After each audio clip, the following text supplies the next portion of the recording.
I wanted to walk you through my analysis of About Men. Obviously, when you analyze a piece, you'll do things differently than I do, but I wanted you to see how I go line by line and really figure out what the important pieces are. In the past, you may have been encouraged to label everything, metaphor, simile, hyperbole, etc., but I think it's actually more important as you read to think intuitively and how lines and words affect the audience. Just naming what something is doesn't mean you understand it. Instead, talking about what it does for the audience is really what this course is about. So let's start at the beginning. About Men by Gretel Ehrlich. I think this is a great title because people immediately will bring their personal perspectives on definitions of men to the table.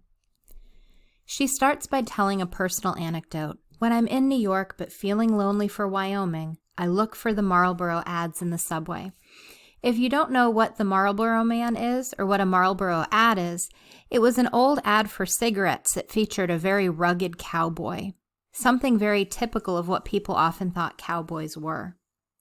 She then paints the picture in case people don't understand that reference, but it's a good one. It also speaks to people in terms of age. Anyone my age or up would probably know who the Marlboro Man is.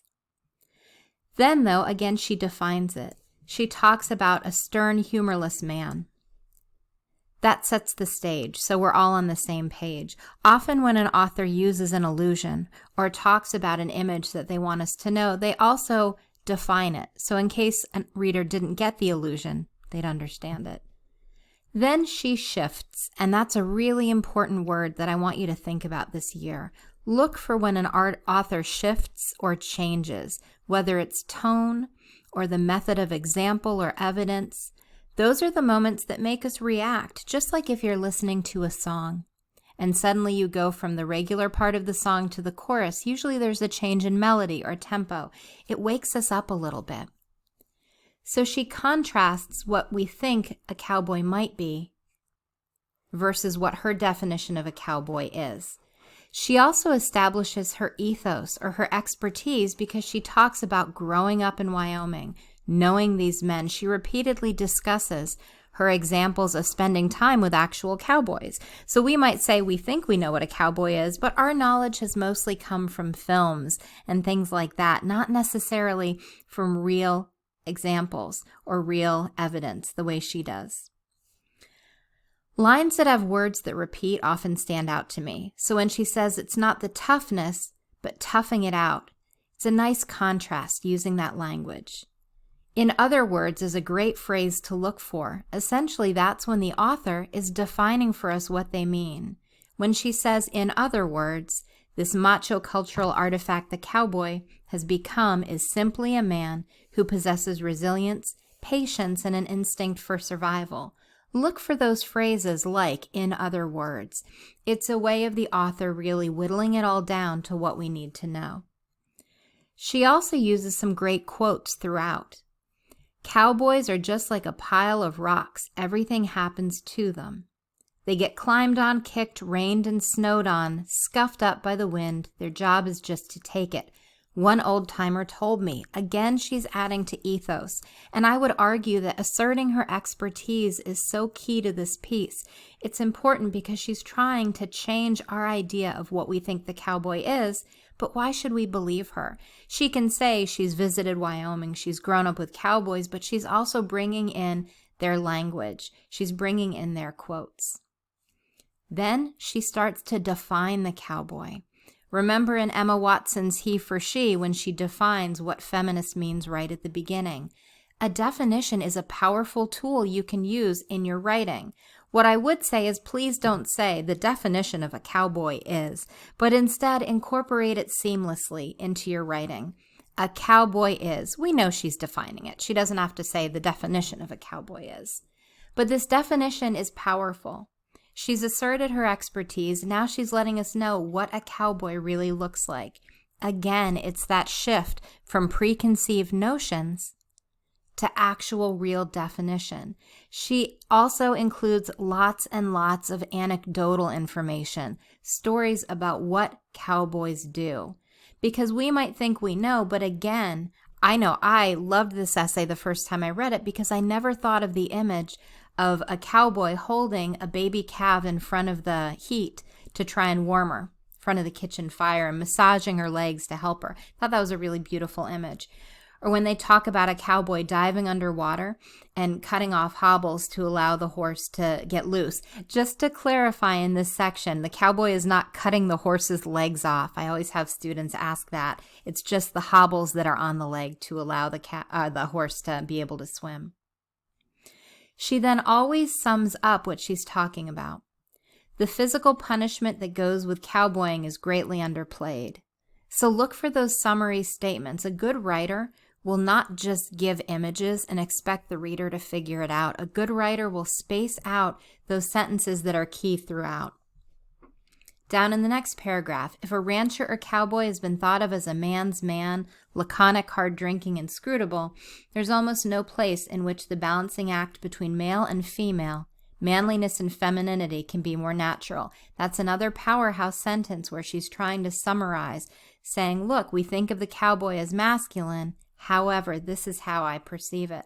There also is some great vocabulary in there. Stoicism, laconic. These are words that if you like, you should be writing down. I talked about this to a few of the folks on Zoom. We don't do vocabulary in 11th grade. However, you still need to think about expanding your vocabulary. And the best way to do that is keep a little notebook or even a note on your phone where you write down those powerhouse words that you think are important and then try using them. And they don't just have to be ones that maybe you haven't heard before.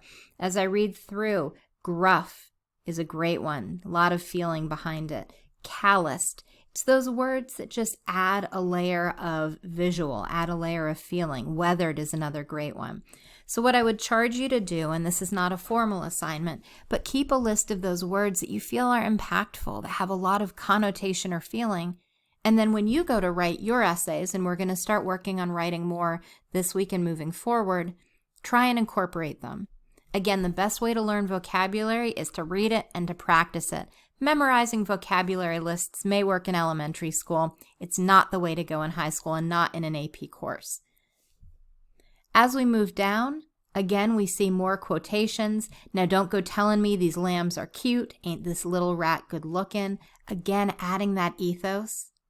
She also provides some historical background to the cowboy here, which I think is really interesting, to talk about where some of the stereotypes might have come from.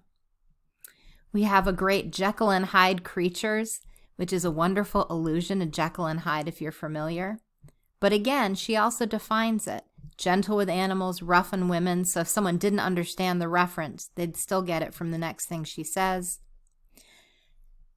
Using the quotation integration through here, just the simple I love you is really powerful.